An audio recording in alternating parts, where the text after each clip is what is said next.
A very warm welcome to the World of Lord Russell podcast talk show.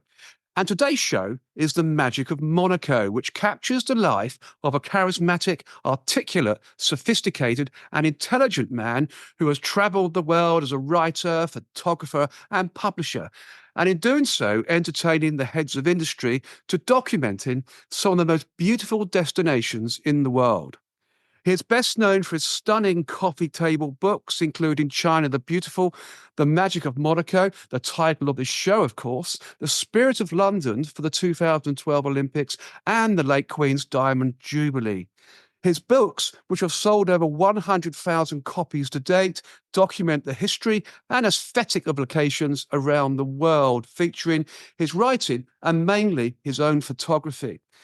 He has built enviable careers for himself, a blend between good fortune and old-fashioned hard work, which has seen him not only travel the world, but rub shoulders, I should say, with legends along the way. Now he is looking to turn his experiences towards something that will not only commemorate, but inspire real change. Also, an avid reader of his books is King Charles III. Yes, folks, it gives me an immense pleasure to welcome on the show Anthony Osmond-Evans. Welcome to the show, Anthony. Hello there. Hello. Hello, indeed. And such a pleasure to have you on the show. It really is. And of course, the best place to start is, of course, at the very, very beginning of your fabulous life. You were fortunate to spend 5 years at Tonbridge, where the desire to succeed was instilled within you. Tell us more about these early days of your life, Anthony. Well, the school itself was founded nearly 500 years ago and known as a public school, although that in fact means private, one of those strange anomalies, and thrown in as a novi or a brand new boarder there. And I didn't really quite know what to expect, but soon settled down. There were other boys, it's a boys' school, and we settled down to rugby and the sort of things that boys do. It's very sporty orientated. Fabulous. And in fact, one of our old boys, a young old boy, Zach Crawley, got 60 runs in the Test match from India. Garage. And sorry, it's not happening. He's gone. And Is that hello? hello. Hello. Carry on, Anthony. A bit of a disruption there. And another one of our youngsters, young old boys, I think he's 23, 24. He got man of the match playing for England at rugby the other weekend. Wow. Wonderful. So a truly famous school. Not to escape, of course, academia. We were very strong on learning all types of things, from science to classical and so on. Tell him we've lost him. No, I've got him, Mummy. Yeah. Carry on, Anthony. Yes, a good story. And so 5 years there with exeats. We went home to the parents. And in those days, we had caning by the prefects. It's been abolished now. Oh, dear. Kept us in line a bit. I don't think they were too sadistic, although I did go home one weekend and showed my mother my pajamas, which had got blood streaks on them because the old cane had whipped me a bit too much. But you learn to behave yourself. You certainly do indeed. You certainly do. Back in those days, that is for sure, Anthony. And of course, you were just 8 years old when your grandmother gave you a Kodak box brownie for your birthday, which you used to your advantage at Tonbridge, which had a darkroom. Your passion for photography had begun. Yes, absolutely. And I think learning really from the very bottom of things about dark rooms, light, the value of light all the time when taking photographs was instilled in me there, and I'm very grateful for it. It's fantastic. Your great hero at the time was Henry Cartier-Bresson, whose images were all about capturing the moment. And Henry did quote, if I'm right, "If it grabs me, I grab it." all of which captivated you to enter the world of photography and book publishing. That's some inspiration, Anthony, isn't it? Yes, yes, and his words are extremely true. My partner's daughter just photographed in a tree near here, a kookaburra, and Wow. there's only one, I think, at the moment around in England, because they come over from Australia. But she just happened to be there, happened to spot it, took the picture, and it's come out in one of the papers in East Anglia. But she has that ability to snap the moment. And Wow. I'm not sure it's exactly God-given. One uses that parallel, but somebody gives you that ability just to snap two it. kookaburras in England. Yes. Yeah, it's a wonderful story. Very wonderful story. Because kookaburras are all more Australian, aren't they? They're sort of, I remember seeing them when I was in Australia a couple of times, the kookaburras. Don't normally get them here in the UK, but Quite a pretty bird, actually, but strong. yes, Very few. large and strong. Absolutely. It's 2 or 3 in the UK. Yes. They say that. I mean, surprisingly, your career didn't begin in publishing or photography or indeed writing.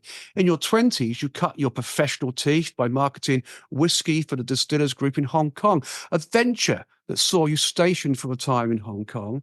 A very interesting start in professional life, Anthony. I mean, please tell us more. Well, I'd actually originally started out as an accountant with the then company called Pete Mitchell, now KPMG as it's grown. But we had 900 staff in the head of London, which was big. Now I think they've got several 100,000 around the world. And it was a good training. You learn tricks of the trade of accountancy, stood me in reasonable stead. But I'd then become a marketing man. I moved into a marketing company in office equipment, and I made a lot of money. I had a big sale to British Telecom, and in those days I had a check in 1964 for nearly £10,000. I mean, it's a lot of money today, but it's a hell of a lot then. Certainly was. And with the sort of spiritual adventure, if you like, I set sail to Hong Kong, which was a very far-flung outpost as far as I considered. And I said goodbye to my mother and father on the docks at Southampton. The first class trip out there. It's 42 days. Captain Reed was the captain. SS Cathay, 22,000 tons, and it stopped at great spots all the way out, totally unknown to me beforehand. Cape Town, Singapore, Kuala Lumpur, and then eventually into Hong Kong. And it was very exciting. There was crossing the Meridian Line, lots of photography, some very attractive ladies on the way out. Of course. And then I arrived in Hong Kong, and the next day marched up to the governor's office in Government House, who was an old Tonbridgian, Sir David Trent, and said, "I'm a young old Tonbridgian, sir. My dear chap," he said, "we'll find you somewhere to stay," which they did. And they found me a job with the whiskey company, as you mentioned. And so life started there, marketing whiskey. We had Johnny Walker, which was a brand out there. And we sold it in Singapore, Malaysia, and Japan. And that was the start of life as I knew it out there. There was lots of fun and games. I'd left a very pretty girl in London when I left for Hong Kong, and everywhere I went on the way round, there was 12-page letter from her. No internet in those days. I asked her to marry me, and by telephone, and she said yes. So I went back to London, and she came out as a married a young bride, and we settled down as a a couple in Hong Kong for a few years. A wonderful experience. And dare I say, a lucky lady, or should I say, a lucky man, Anthony, about having a pretty lady in your life. Well, there's been one or two, but none more. Current lady at the moment, Sylvia. Of course, of course, of course. How can we dare say any differently to that? And of course, after working for the Distillers Group, you set up your own marketing company called, I believe, Good Connections. And Good Connections served as a networking third party, receiving advances from a pool of companies with which to wine and dine the heads of industry and promote these clients' services, plus advising bigwigs. I use that term, so I know you do too, Anthony, in industry. This all sounds extremely interesting, Anthony. Tell us more. Well, basically, they get up like anybody in the morning, go to the loo. If you sort of remember that, they're the same as many ways, except they are heads of the companies. And I didn't feel superior to them, of course not, but nor under them either. I was able to stand my own ground, talk sense. And in order to get my books made, they were very expensive. Berlusconi, the Italian premier, owned a company called Mondadori in Italy, which was in those days a very wonderful printing house and very expensive paper. And they cost a hell of a lot to produce. And I used to persuade companies, the head of them, to order 2 or 3 or 5,000, or one case 20,000 books, in order to use them as gifts to their big shareholders, to visiting farmers going to them, and so on. And they got books on India and China, depending where they had outposts, because most of them were based in London. Now, in order to meet these people, and remember, most of them are then about 20 years older than me, I used to stay in Delhi at a hotel which was owned by the Ratan Tata and the Tata Group, huge group. And there were two parts to it. There was the old pavilion-like style, if you like, just 4 floors with huge suites and bathtub and so on, and maids coming and going. And then built alongside it was a tower block with, I suppose, about 20 floors on it. All the top bigwigs stayed in the pavilion. It's much more expensive. And in the mornings, at 7 o'clock, I was in the lift going downstairs. And as were they. Life started at 7 o'clock, and bigwigs got up early in India before the heat built up. As I went down, I said to whoever, "Oh, when were you at Eton? Harrow? Or, oh, member of the MCC?" Or some tie on which I recognized, and was able to sort of break in on a conversation note. And they said, oh, yes, yes, yes. And when they went back up, I was still in the lift.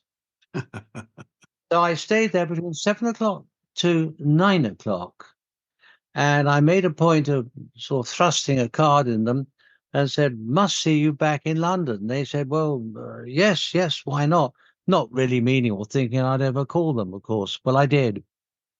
And I would then go and see them in London, explain what I do, show them a previous book I'd done and say, "Can I have 5, 10, 15, 20,000 pounds, whatever's needed, and I'll give you anything from 500 to 5,000 books."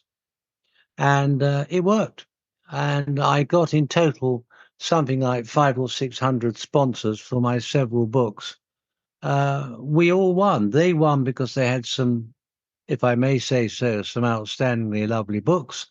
And I made For their clients. a good deal of money out of it. Absolutely. And of course, Tata I know very well as well. So I've actually done some work for Tata over the years. Tata Consulting, big consulting group, Indian consulting And group. they still works down in Wales, where there's own problems at the moment. Yeah, they do. They do indeed. And of Ratan course- is still alive, I think. He's about 90, head of the dynasty. Very nice man. Hmm. I remember rightly, I'm not quite sure.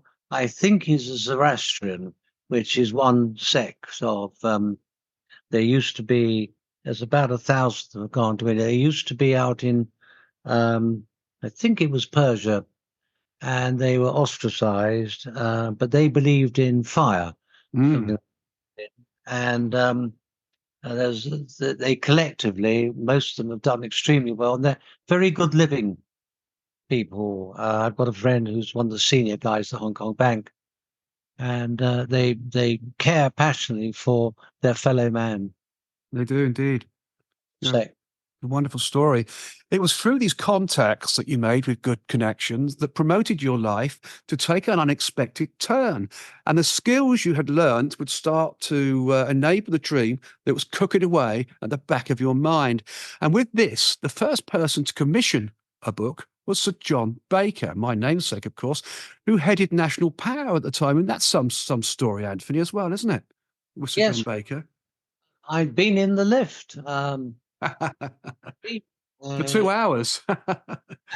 He didn't know that, but Brilliant. he's having his breakfast. But I did see him back in London. We got on, but that's battle. I found out he was a cricketing nut, and I've been a member of the MCC for nearly half a century. And just renewed my subscription this morning, actually. Wonderful. And I get a special old farts, if you like, rate. And but lovely people used to turn up in the library, looking out there from the pavilion. People like Peter O'Toole, who's Yes. Great very, actor. very huge, very long. He often used to go to sleep, as we all did in the afternoon. But John Baker, and I used to take him off, and he was passionate about opera and very erudite man. And I took him to Glyndebourne and to the Royal Opera House with his wife and so on. It was quite expensive to him, but it was chicken feed in comparison to what I got back from National Power in terms of sponsoring my book. But they used it to big advantage because National Power was the breakaway of the old electricity industry, which became Power Gen, National Power, and the National Grid, 3 companies, all went public and became shareholders and so on. So they were doing a lot of PR for themselves to promote, to jack up the share price, and of course to make money. Each of them responsible for their own companies.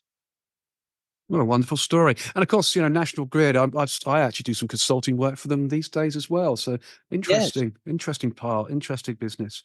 It was Hong Kong where you contracted the travel bug, a fever that would grow for some years, before it would take you back to Chinese shores, of course. You said, and I quote again, Anthony, I hope I've got this right, I got my first taste of China, and I knew that one day I'd have to go back there and photograph it.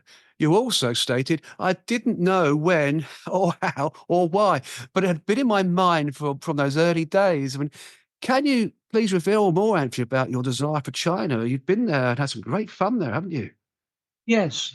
I'm a great admirer, certainly, of the old Chinese, as what back to Confucian times, and that type of philosophy, Confucian philosophy. And I'm a huge admirer of their work with pottery and glazing and attention to detail with woodwork and snuff bottles and so on. Yes. And very industrious, very hard working out in the fields and so on in those days. Of course, it's a very different China today under President Xi and the team around him. But then, just going back to 1983, 1984, I went across the Himalayas, finished up at the base camp. I went into Bhutan, more of that in a moment. Yeah, And of course. I got into China itself. I spent several months up and down to it's a huge place, of course, and photographing at will and at random. But I was woken up one morning by a noise outside my hotel in southern China. And I noticed that the village, small village, was turning up in the sports field near the hotel, which I could see from my window. And lining up were the army, and standing there with their placards around their necks saying they'd be bad guys were 10 prisoners, all about to be shot, as I found out. And in China in that year, they executed 10,000 people. Huge amount. And huge.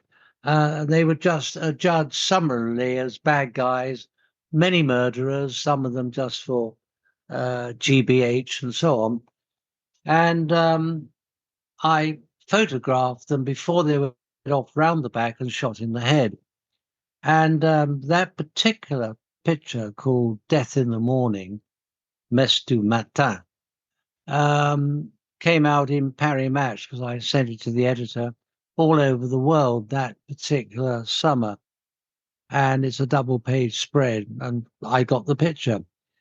Now, one of my chums, who by then went on later to become head of Marks and Spencer's and also deputy head of Diageo Distillers, as it became, said the reason he didn't believe I'd taken it because he couldn't remember me getting up at 6:30 in the morning. Very good.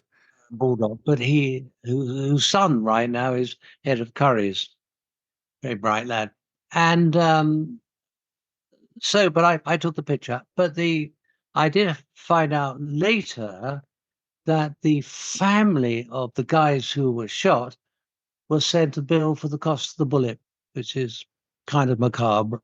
Very macabre. And I think that's about $1, wasn't it, for a bullet, I believe, those days? Something like that. Yeah. Yeah, that's an incredible story. And just for the listeners as well, Paris Match, just to talk about what they are, Paris Match is a French language weekly news magazine which covers major national and international news, along with celebrity lifestyle features, yourself, Anthony. Paris Match has been considered one of the world's best outlets for photojournalism. So that's a huge, huge publication for your wonderful picture, Mort du Matin, to reside in and be seen by all these people around the world. It's fascinating, isn't it? And on the outside cover was Caroline of Monaco on the title cover page. To me later on. So life comes round in sort of circles, if you like. I mean, my good lady, who's a world expert in classical dressage, which is Portugal, with her then husband, who died older than her.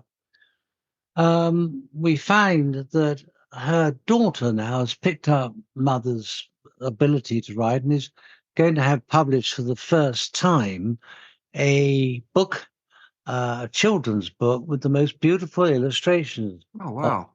Publishing house has lapped it up like crazy. And I'm not going to mention who it is, but somebody extremely famous, is a national treasure almost, has written a absolutely wonderful, glowing appraisal.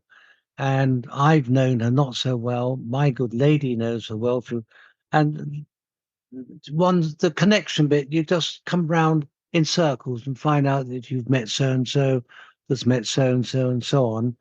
And as my company, Good Connections, I guess still connecting, really, can't help myself. Oh, absolutely. Knowing you as I do, I can quite believe that, Anthony. I really can.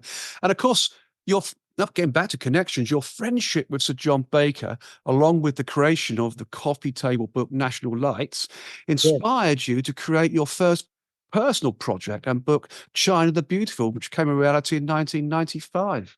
Yes. Stunning book. Yes. And that was interesting. I'll go back to Bhutan in a moment. There's an amusing tale there. But the China one was exciting because I'd by then had become really quite a good friend, without not being best buddy pals, with my local MP, because I was living in the Cotswolds then. A well-known man who was Foreign Secretary called Douglas Hurd, now Lord Hurd of Westwell, and I believe he's still alive, nearly 90, I think.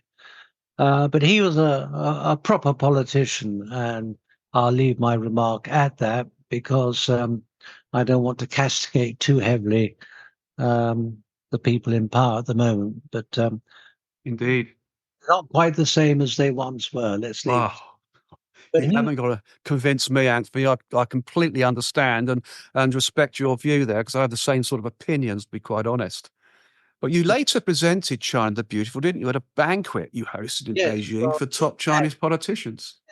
that is, uh, Douglas had asked Edward Heath, who had retired then from Prime Minister, to write the foreword to the book, which he did. And Colin Marshall, then the head of British Airways, who had a lot of books from me, flew 12 of us out, first class return to China. My mother, my two daughters.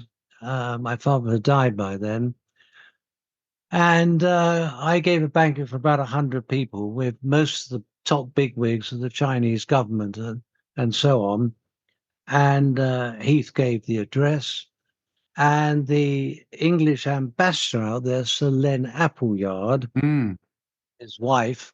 Now, my daughter had been to a pretty good school in Winchester called St. Swithin's, and she couldn't imagine in her wildest dreams traveling 6,000 miles or more to Beijing to find she was greeted by her ex-headmistress, who had been Lady Appleyard. Wow, what a story.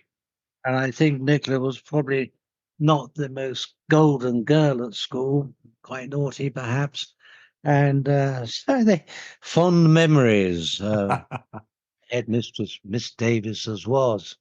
What was interesting, or quite interesting, was that in the papers that weekend before we went out, Len Appleyard had a fairly big drubbing down in the national press because of what he'd been up to in one of the rooms during the remembrance at the cenotaph. Oh dear. Won't go into Ooh. it on the Very now. Sounds like an interesting story. Perhaps one not to feature on the show as it's such, if it's. Pretty interesting. Of course, the records are there. And They are.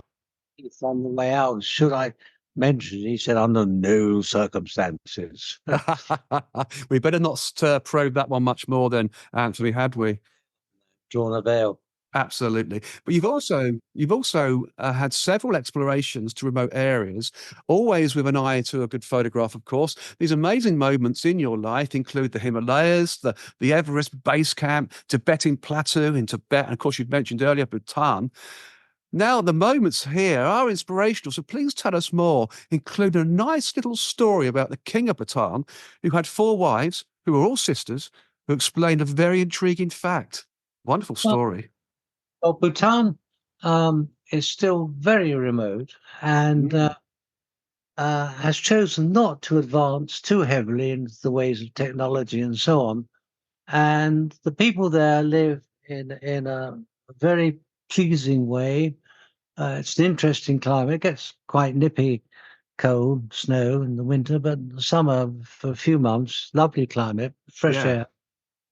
And they have a thing about the phallus, and most of the houses, which are whitewashed, have very tall 6-foot painted phalli on the doorways and things, because they believe it's a pretty fertile type of picture to put up, which of course it is. It's not sort of vulgar or rude, it's just expressive somehow. Yes. But anyway, I'd gone to have lunch with the king, and he had his 4 wives with him. Now, they were all sisters. And there was a 5th sister who he hadn't married, and I guess she must have felt a little left out. But anyway, and during the lunch, they were all chatting away, and King said to me, he said, they gang up on me, the 4 sisters. I can't keep a bit fed up. And I said, well, sir, there is one bit of good news. And he said, oh, well, well, what's that? I said, you've only got one mother-in-law. So he thought that was really rather amusing, offered me another glass of wine. And Absolutely. that was that. But in respect of Douglas Hurd, at the time, 1993, we were now just 4 years away from ceding Hong Kong back to China. Now, Island was never going to go back as such, but he was wholly dependent on fresh water because they didn't have big sanitation plants.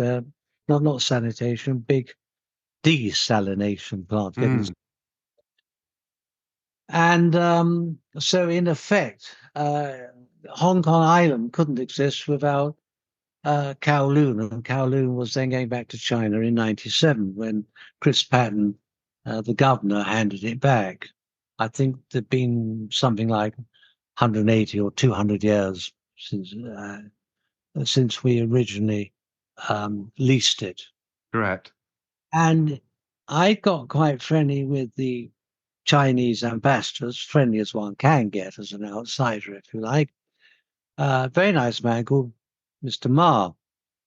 And they don't have sirs and dukes and that sort of thing in China. You're Mr. But he was a very nice man and a wife that didn't speak a word of English. They'd been in America together. He was fluent. But for once, and you've heard me chatting on here, a bit loquacious I am, but at that dinner, I set it up so that we went to the Chinese ambassador's private home in Hampstead, and I took Douglas and his wife along to the dinner. And my then wife had come from New Zealand. And for some reason, the word cannibal came out. And I piped up. I said, did you hear the story of the two missionaries in the pot bubbling away? The cannibals going all around the pot. And Douglas, who had sort of pebble glasses, eyes started to roll. His wife knew it was going to be a terrible joke and started laughing. I hadn't even told him. And my missus is kicking me under the table, whispering, shut up, you know. And we'd had a lovely meal. No private secretaries were allowed in. It was just the six of us. They'd even flown a chef out from Hong Kong, from China. And we started off with lark's tongues, which were actually delicious. A wonderful banquet. But anyway, cannibals. So I said the two head missionaries, one of them said to the head of the cannibals in Swahili or whatever, you can't boil us. The head cannibal said, why not? He said, because we're friars. Douglas now goes quite loony. His eyes start rolling. I can imagine. Judy falls on the floor, is giggling. Wife is kicking me like mad. You may not believe it, but it gets worse. Oh, I can believe it. I can. The Chinese ambassador, like most Chinese, can't pronounce their R's. So he was saying to his wife, who didn't understand what it's all about, not boilers, flyers. And of course, absolute panic gets in everywhere. And wife is beating me on the chest. Judy can't get up at all, and Douglas' eyes are going around like a whirligig. And I remember some months later, he'd invited me down to have lunch with the Japanese ambassador, Chevening, which is the foreign secretary's country home near Sevenoaks, near Tonbridge. Mm. And I said, Douglas, do you remember that story about the cannibals? He said, never forget it, he said. What a great story. Very good friend to me and helped me on a number of occasions, too numerous perhaps to mention now. But he's a lovely man, and I can't be grateful enough to him because he really did help me enormously.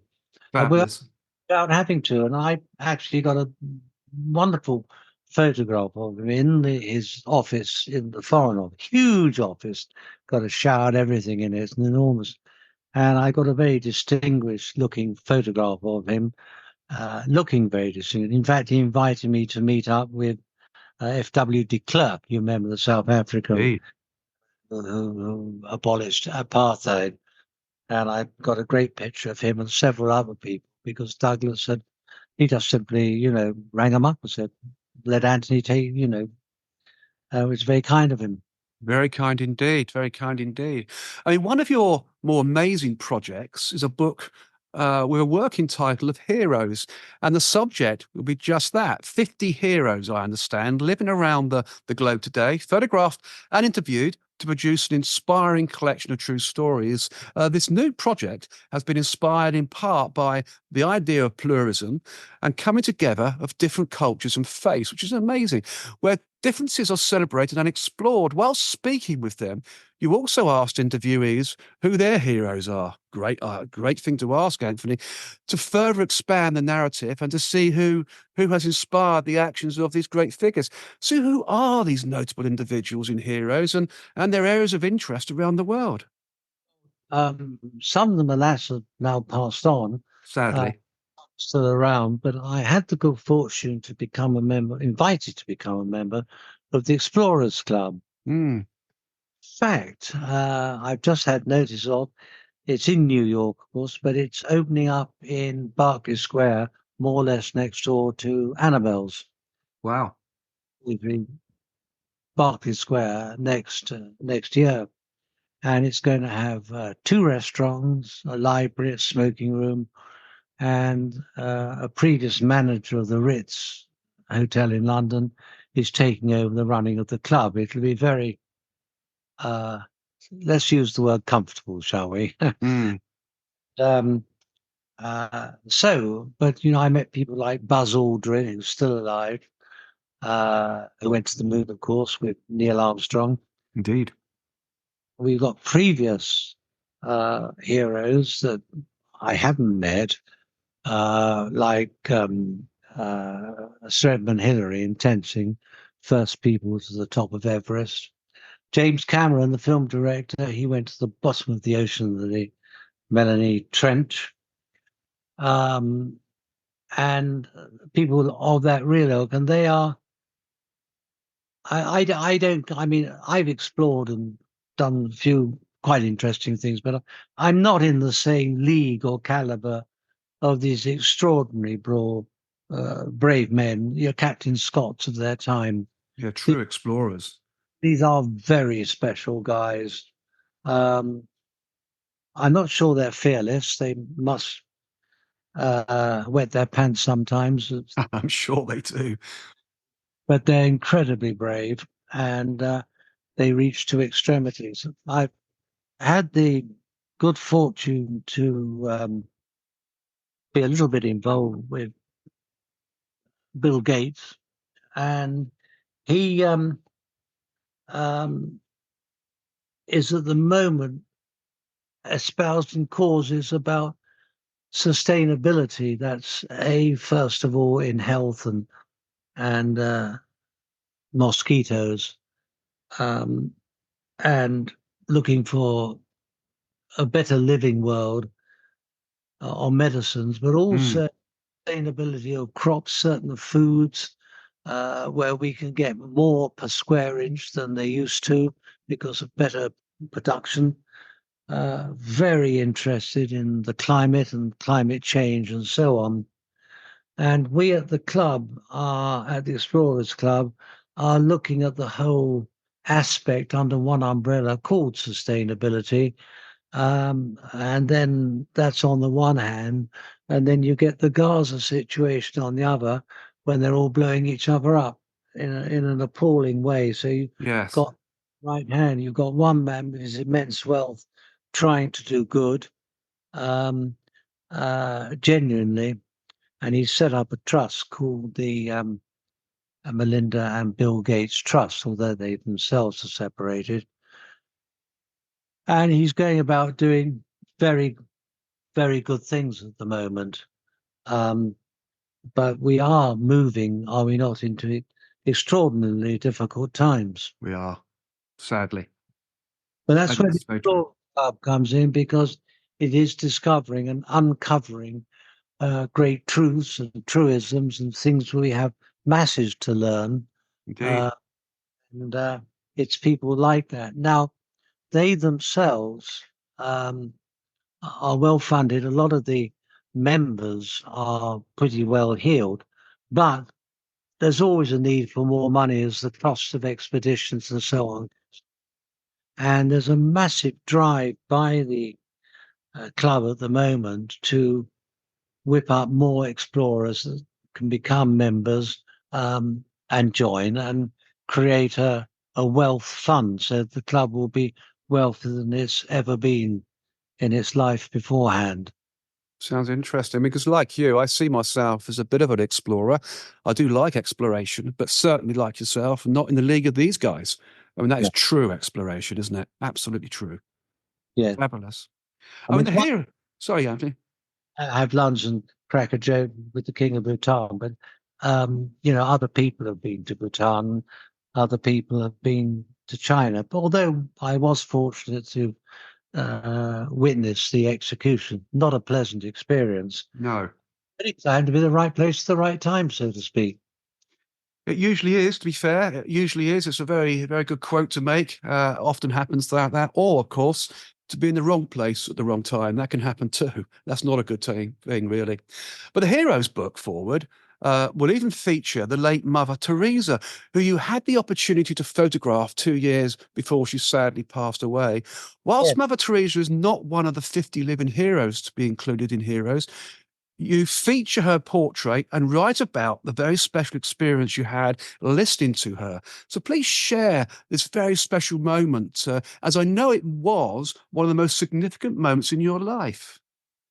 Yes, that's true. She was a remarkable woman and very tiny, hardly came up to my hip. She was minute. Yes.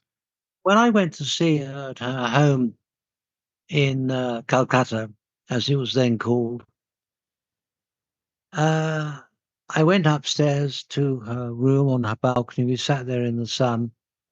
And she said, "My dear, I don't think I really want a photograph today." Well, I was somewhat disappointed, but if somebody doesn't want a picture taken, they don't take it.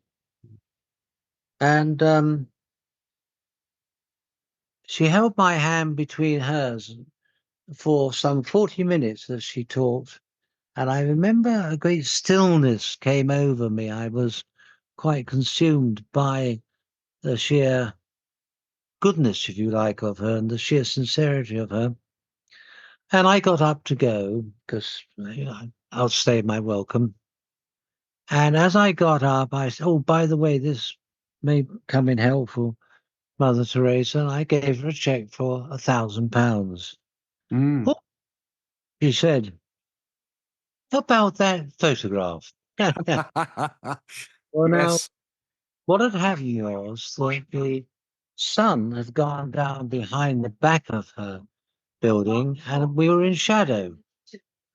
And I knew that if I went outside and took uh, um, my flash, went out to get my flash gear because I hadn't gone in with it because it was bright sun. Mm. Break the mold, I'll break the moment. And I just hung on to the camera and prayed and squeezed the button, but I got the picture. Now, some years later, 3 or 4 years later, I was coming back from Jersey, where I was then living, into London, and our plane was late getting in, but we did arrive. And I saw a whole group of about 15, 20 nuns with her headgear on, which two blue bands on it. Yes. And I said, "Your Mother Teresa's?" "Yes, yes, yes, we are, yes." And they said, "Mother's coming in any minute." And lo and behold, in she came, and she was being pushed in her wheelchair. And it just so happened I had the photograph of her with me, another bit of good luck, which I Yes. wanted to get framed in London. And I unrolled it and gave it to her. "Oh, thank you, dear," she said. And off she went. What a great story. Yeah, a lovely story, and jolly good luck, really, for me. Mm. Absolutely. And a chance in a lifetime for most people at the time, of course, but you had the second meeting too. Oh, it's Yeah, outstanding. Absolutely yeah. outstanding story. I mean, it's just incredible, isn't it? I mean, your association with the former Prime Minister, Sir Edward Heath, of course, was formed through a mutual contact. This was typical of the way in which your history and networking would open doors, Anthony. And once again, once it began, it was a spiraling process. You travelled a lot, you met people, you continue to meet people, and it has had very much a snowball effect. As you know, your networking prowess was also a process aided by membership of key clubs, including, as you've mentioned already, the Marylebone Cricket Club, as we all would not understand as the MCC, the famed Explorers Club in New York, which you've mentioned, and Glyndesborne, of course. Networking is key, isn't it, Anthony, in life? Very key. Yes, yes. And it's not everybody that has the desire on the one hand. Some people like to remain very private, which they're certainly entitled to be. Other people can be a little bit more outre. You have to be careful not to become vulgar with it, or I couldn't help but drop some names this afternoon because you were leading me up that path. And Absolutely. I'm good at that. I couldn't say I knew Mr. Smith or Mr. Jones or whatever. It means something if the person's got a name of Distinction. Yeah, absolutely. But one has to be careful with that. But on the other hand, they are great hooks. They're great link people themselves. You do something for somebody that fundamentally, A, you respect, and B, you like. And I think you can't go around giving every woman you meet a bunch of flowers or anything like that, because that's ridiculous. But they just got to genuinely like you. And there are people out there, I'm sure, who not too keen on me for some reason or another, which they're entitled to be. But fortunately, there's enough people out there who think well enough of me to have helped me with the books. And I've got another book lined up at the moment to celebrate the Queen's passing, because she had a wonderful lifetime. And I've got a number of pictures, few that I've taken and some I've collected from other people, which I hope to do. But I'm not getting any younger, and it's getting harder to get funds from people, and it's getting harder to get to meet the heads of industry now, because they tend to be in their 40s, and I don't quite know what to say to youngsters of 40. They don't quite know what to say to me. So what used to be good meeting points, connection points, are no longer quite the same as they were. So that might be a book that I don't exactly get round to finish, but I hope so. Well, I hope you do too, because I believe it's called 70 Glorious Years. Its production, I understand, was delayed by the pandemic too, but it will be published in September 2024, this year. I mean, this book celebrates the late Queen's Platinum Jubilee in 2022, doesn't it? Extraordinary book. Yes. And congratulations. I took a unique picture, again with the help of Douglas. I keep returning to him. I stood on top of my lawyers on the South Bank when the regatta, the Jubilee regatta, went down the Thames, 1,000 boats. Yes. And my lawyers were bang opposite the Tower of London. And I'm the only person on the roof there, and I've got help from Douglas getting through security and everything, because I had a big telephoto lens that looks a bit like a bazooka, which I'm letting you through with then, because security was immense at that time. Could have alarmed a few people, couldn't it, if a bazooka was about to be let off on the top of this building? Person on top of this roof, and I was the only person to have got the picture that I did. Wonderful. I auctioned it in the Tower of London. It's a White Tower, wasn't it? I think you did it in the White Tower in the Tower of London. Special auction. General Dannett was there, and I gave the proceeds, not quite as much I'd like to have done, because the cost of putting the banquet on became very expensive. Yeah. But a number of people around who were pretty well heeled. One of them, his father had left her the Rockefeller Center as somewhere to look Mm. after pension, the whole of the Rockefeller Center. Wow. And I believe you raised around £14,000 for that one photograph for Yes, Help the Heroes charity. That's incredible, isn't it? yes. And looking back, perhaps I might have wanted to go. And I'm having another print made. That was only one. Mm. Another one made slightly bigger size, but I'm keeping just a limited edition of one of one size and one of another. So Yes. I'm pretty rare and special and unique. And I'm going to try and have a bigger auction of it. In fact, I Oh, was with the framers this morning discussing exactly how it should look, and it does look um, wonderful with the Tower of London as the backdrop and the flotilla going down, and at the head of it is Sir Geoffrey Sterling, Lord Sterling, as well, used to mm. be head of PM. And it makes a very colourful, wonderful setting. And I think in my picture, maybe 20 or 30 boats or so on, out of 1,000, but they're all coming down the Thames behind them, made a wonderful procession. Not the best of days. It was raining a bit. But I mean, it wasn't absolutely bucketing with rain. Um, but the picture looks, it's unique Yes. anyway. That's fantastic. In fact, even the rain might have just given that picture just a little bit of something special too. And as a great photographer you are, I'm sure you made the best moment. I'm sure you did. Yeah. I mean, we first met Anthony in March 2022 at the Walks, the home of Kings Lynn Town Football Club. There's always a bit of sport in my programmes. And Yeah. both Sylvia, your good self, and yours truly, being mutual friends of Stephen Cleeve, the chairman. You Yeah. did purchase my autobiography and you promised to get back to me on the Tuesday with your review.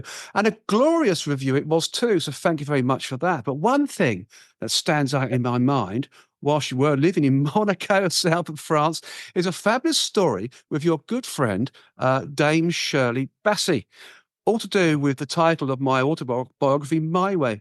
You knew this was coming, I'm sure you did. So please enlighten us all. Great Well, story. I had the good fortune to again good fortune to meet up with Prince Albert, and I went to see him in the Ritz Hotel with his aide de camp, and he'd heard and seen about my books. He said, "I'd like you to do a book on Monaco."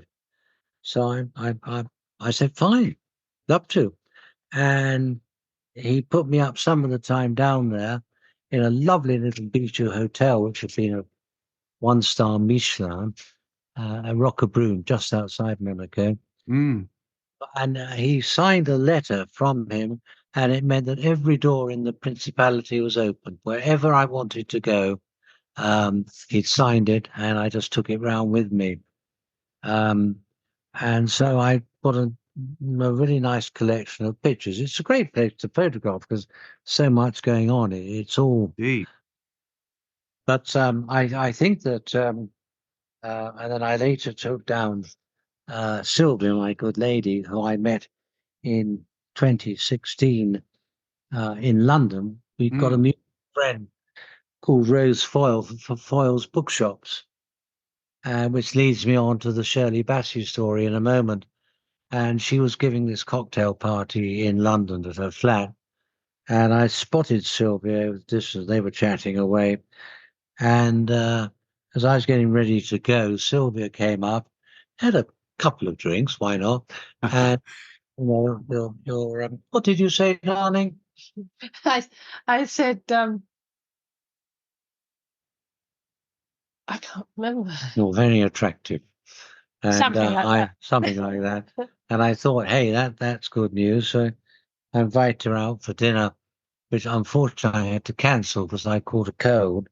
But she said, come down on Boxing Day. I'm giving a party down where I am in Suffolk with her. Suffolk. And I hardly left. I was living down in France at that time, Yes. but back 3 months later, and that was that. But she's been a great supporter and help to me. She writes beautifully herself. She's done some 8 books on riding. She's got a following of 18,000 on Facebook. Mm. She's taught and is recognized throughout the world because of her love, ability, and skill at classical dressage. Mm. And I took her down to Monaco, very well received, met up with the prince and so on. But the story of Shirley Bassey took place, I can't remember exactly when, but something like about 2010, 2011. And invited us to come and have dinner, and with Christopher Foyle, who had inherited the bookshop, died 2 years ago.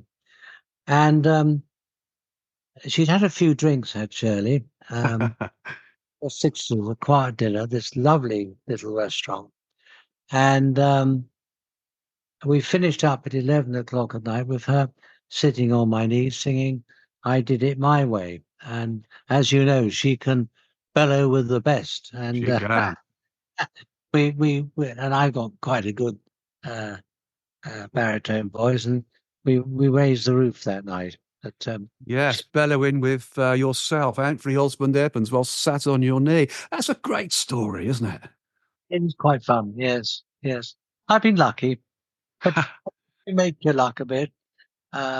You've got to take advantage if it's there.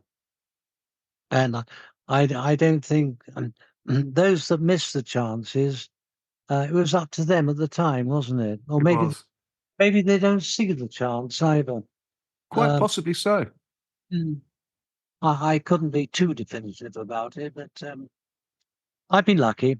Yes, and so it can be said, Anthony, as well, that your Tonbridge days gave you the confidence to correspond with such luminaries as King Charles III, Bill Gates, you've mentioned earlier, and of course Professor James Rowe at Cambridge. Yes. All are concerned, as indeed you are, alongside the Explorers Club, with the sustainability of the world. I mean, it's becoming a problem, isn't it, in the world at the moment? Terrible. Hugely. And I think that something I wrote for my old school who wanted a potted version of my activities, much the same as I've been talking to you today on, are and looking at the world today, particularly with accent down in Gaza and Israel. Indeed. And Ukraine and the awful Russia. Putin. In a way, I was very taken with the story, a true story of a toreador in Spain who, in the middle of the bullfight, went to the edge of the ring and squatted down against the balustrade round there, the ring. Yes. And there's a picture of him with the bull no more than a foot away from him, the horned bull. And the toreador says and writes about it, do you know, I looked into the bull's eyes. And he was saying to me, and he was praying to his God,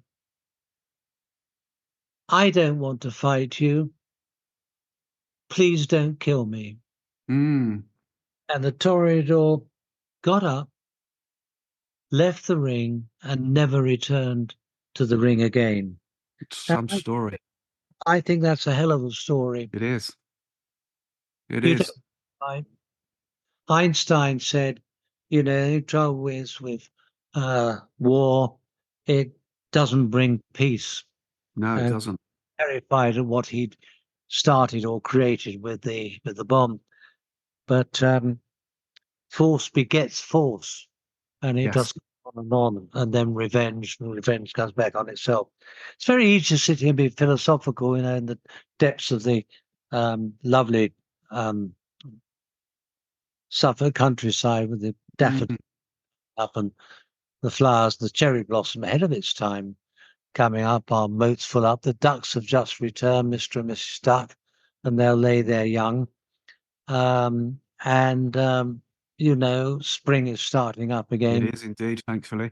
I'm very lucky to be sitting here with the lovely Sylvia. Of course. My home. Yeah, Your home. I mean, you're indeed. quite right. And, I'll mention a bit more about that in a minute. But Prince Charles, we've got to just talk about this as well. Prince Charles at the time did send you a personal letter too, enthusiastically praising your books. An avid reader, and I'm sure today as King Charles III too. That's Yeah. lovely, isn't it? Well, he Yeah. sent her. I had my 80th the other day, and I'd invited him and the Queen along. He couldn't make it, but he sent me a letter the other day saying sorry that they couldn't make the 80th, wished me well on it all, and particularly would like to say hello to Sylvia, because I think they know each other vaguely from The question. question. Yeah, Yeah. not close buddies. And I was decorated. Oh we- yes, Oh, yes. of course. Lovely story there, Sylvia, too. In Portugal, where she has extolled and brought to bear over here and elsewhere the Lusitano horses, which are specially trained in Portugal to work in the with their cleverness and nimbleness of the feet in the bull ring, where they don't kill the bull in the ring, they take it outside. But nonetheless, the They toreadors do they all have to the be very adroit, gymnastics the and- gymnastics of it all, which Yes. was forte. And of course, another reason for King Charles, just say King Charles III, for probably not attending your invitation was because King Charles III himself is in not so great health too at the moment, as we know, but we don't want to talk too much or elaborate on that.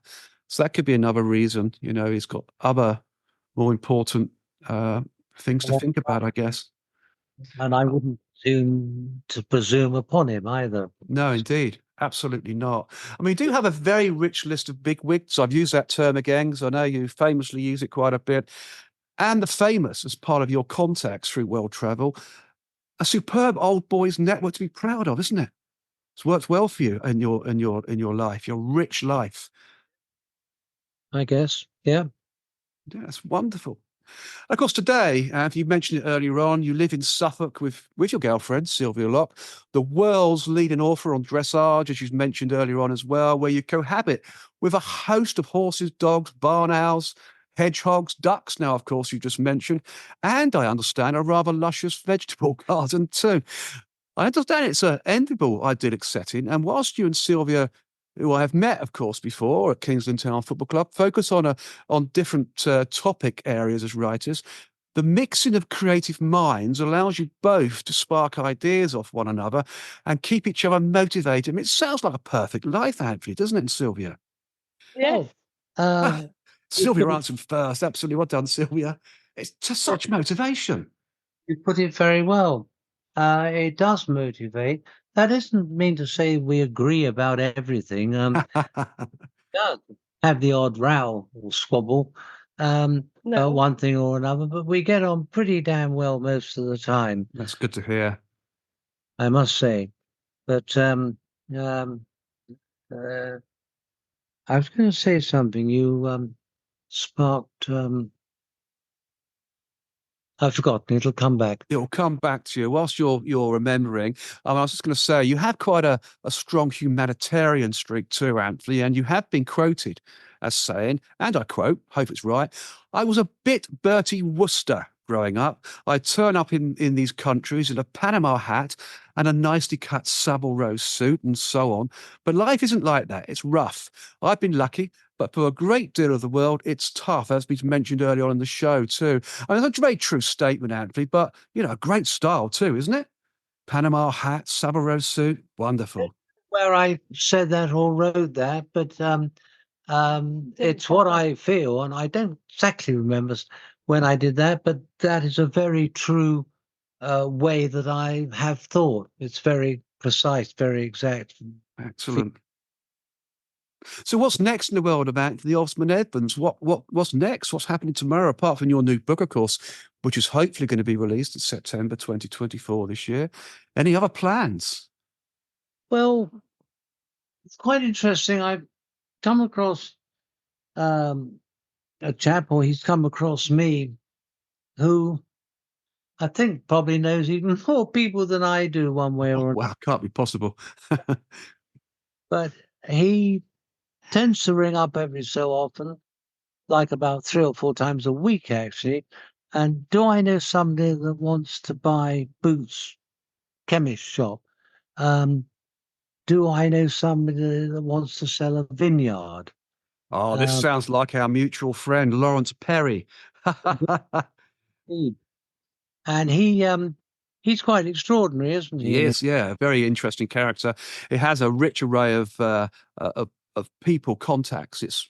He always says to me, actually, Russell, I know everybody, but if by chance there is somebody I don't know, I know somebody that does know them. That's right. Wonderful. And he's got good ability to throw, well, like throwing darts at a dartboard. One of them sticks. Mm. And his ability to identify what's wanted and who might be able to provide it, it's very good. It doesn't, you don't win them all or so No, on. you don't. He's quite egalitarian about it all. He is. And think, well of people, and tries, I think, to be effective to humanity's good, I suppose, for want of. I'm being a bit grandiose about that. But he is a good man, not like yourself, Anthony. So, He's to me, newish. I've been associated with him now for some few months, and we've got a number of things that may well mature. They take a bit of time sometimes. exactly. What's the people we link up? We try to get them to actually meet each other rather than just be sitting at the end of the phone, because actually meeting people makes a hell of a difference. It does indeed. The whites of the eyes. I know he lives out of the country now, Lawrence. He's not in the UK, but and it's my fault, by the way. You're getting 3 or 4 calls a week from Anthony, from Lawrence, because I did introduce him to you. So you blame me for that one. No, there we are. Please tune in. Yes, I think well of him. Yeah, he's a good man. Yeah. Outstanding gentleman, actually. To be fair, really good gentleman. Yes, that's great. So we've been chatting now for an hour. It's been a great chat, hasn't it? It really has. And some wonderful conversations and wonderful stories. But I'm always conscious of time. I'm conscious that not to try and step over the hour mark as much as I sometimes do, because listening time is important to people, as you know. But as I always say on the show, as always on the World of Lord Russell podcast talk show, we could talk forever, Anthony, about your life. Amazing life in publishing, in fact, and photography, and as a distinguished and revered writer too. Your world discovery and friends from the world of film, politics, sport, and beyond is second to none. It's been a huge pleasure, as always. And as always, the pleasure is all mine. And of course, the show's audience when this podcast is released on the World of Lord Russell podcast talk show and the YouTube channel, the TV YouTube channel, of course. So thank you, Anthony. Ladies and gentlemen, I always give a bit of an applause here. I'll give you Anthony Osmond-Evans. What an absolute gentleman you are. And of course, your delightful lady, Sylvia, as well, who's participated in part on the show. And lovely to see you, Sylvia, as well. Fantastic. I wish you both all the best for the future. And I'm sure we'll meet up again at some point as well, at some sporting event or the Explorers Club or wherever our paths will cross, but we'll keep in touch. Opening of the club anyway, but is there anything you wanted to have a quick word with, or indeed a long word with, but with Sylvia herself, because she's been a great supporter to me. Absolutely. There might have been a question that's popped up while we were talking. Yes, indeed. I mean, Sylvia, you have been a great supporter of Anthony. All good, as I always say, very old saying here, of course, behind every great man, there's even a better or greater woman. How have you? What is your thoughts behind this? Supporting Anthony as you've done, and so it just shows a wonderful relationship between you two, doesn't it? Really, fabulous. What's the secret? I think because we're both writers, and I started writing quite seriously, believe it or not, at about the age of 10. Yeah. Three children's books. They never got published in those days because I didn't know how to go about that. But I think I've still got them somewhere. Oh, wonderful. Then I became a serious writer, and I've written 8 books which sell all over the world. They've been translated into German and French, as well as English. Incredible. They're very popular, I think, in Australia and America, the USA. Yes. And they've given me great pleasure. I adore writing. I mean, that is my thing. At school, the thing I was good at was composition and art. I wasn't interested in anything else. We all have our favourites, don't we? We do Yeah. our topics. But the writing thing is separate, although it is combined with the writing. The writing thing happened because my father had helped a man who was absolutely broke and had no money at all. And he had 3 horses and he didn't know what to do with them because he couldn't afford to feed them. So my father, being my father, very generous, he was an artist, said, look, bring them over and put them in our field and we'll look after them. And that happened, and that turned into a riding school. And I ended up at the age of 21 with 10 horses, summer camps, children's away days, and got very involved with the whole thing. But it was only because of those 3 ponies. Wow. And they weren't particularly good ponies. They were just 3 ponies that needed a home. Absolutely. It's a lovely story, isn't it? That's a beautiful story. And from those 3 ponies, you were born, really, weren't you, in your professional life? Wonderful. It takes things. Coming out on the pipeline, because once one's done a book, one tends to want another one. What about yourself, Russell? Yeah. Well, there is talk about doing another book, and I would like to write another one, of course, because I did enjoy my way, and of course, my life is still continuing with lots of experiences, new stories being developed all the time, meeting lots of interesting characters, events, situations in life just can constantly happen in my world. They really do. So yes, I would like to write another book, and I think actually, I might start to do one in a year, maybe 2 years' time. But at the moment, I'm concentrating on the podcast talk show. I'm concentrating on doing films. I've got some potential films that are looking to be produced at the moment as well. And then, yes, get back to doing another book. Why not? I think writing a book's an extremely wonderful thing to do. And it's there forever, isn't it? Memories and moments you don't forget. And you can't get taxed on them. Even better. Sylvia herself is starting on a novel now. Well, not so much a novel, it's more autobiographical. Nice. Leaving out certain chapters. Oh dear. Portuguese Revolution. Oh, yes, that's right, darling. Yes, she was there at the time, which not many people know about the Portuguese Revolution because it was fairly sotto voce, but it nearly took off in a much worse way than it did. Yes. In 1976? 1974. 74. But there, but for the grace of God. And nobody's heard of it. I mean, it's quite extraordinary. Hardly anybody knows that there was a very serious, luckily bloodless, revolution in Portugal in 1974. And it was very hard for all of us who were living out there because you couldn't buy food, you couldn't buy, it was really quite tricky. Yes. But came through it, thank God. The communists who had started it all were eventually thrown out, and sort of a normal people got back into power again. Thankfully, because Portugal is a very beautiful country, one of my favourites in Europe. Quite a tricky time. Yes, Russell, indeed. Steve Cleve in recent weeks? I got a message off Stephen Cleve actually the other day. I said, "Oh, look, I'm looking forward to a podcast I've got coming up with Alan Hudson and Anthony Hudson." He said, "Oh, looking forward to that, Russell, because he's a Chelsea fan, as you know, and I did mention about going to a match before the end of the season. So I may meet up before the end of the season at the Walks, or even an away game. Travel with Stephen in his car. He can Will drive. you, if I leave you? Because Yes." I'll leave it with Anthony. Lovely to see you, Sylvia. Thank you for joining in. Some wonderful stories, and hopefully we'll meet up again at some stage in the near future. Yeah, Russell, I love that. where Thank exactly do you live? In fact, I reside in Swaffham at the moment in Norfolk, so not far from Kingsland Town Football Club. isn't it? That's what, sorry, Anthony? Does Meridian line go through Swaffham? It does go through Swaffham, indeed it does. Yes, it Now, does. the thing is that I talked to Steve a few months ago.